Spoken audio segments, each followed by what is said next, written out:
हवामानशास्त्र विभागाने सातारा जिल्ह्यात पावसाचा रेड अलर्ट दिला असून जिल्ह्यात सर्वत्र रिमझिम पाऊस सुरू आहे।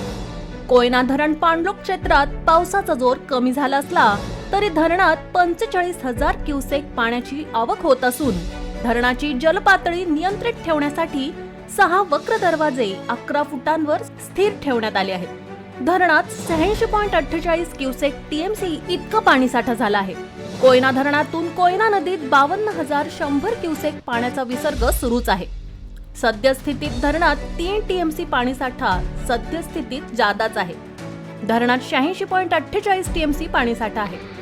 गेल्या 24 तासात कोयना धरण पाणलोट क्षेत्रातील कोयना नगर येथे 91 मिलीमीटर, नवजा येथे 74 मिलीमीटर व महाबळेश्वर येथे 128 मिलीमीटर पावसाची नोंद झाली। धरणात पाण्याची आवक 45,870 क्युसेक असून जलपातळी 2148.7 फूट झाली आहे।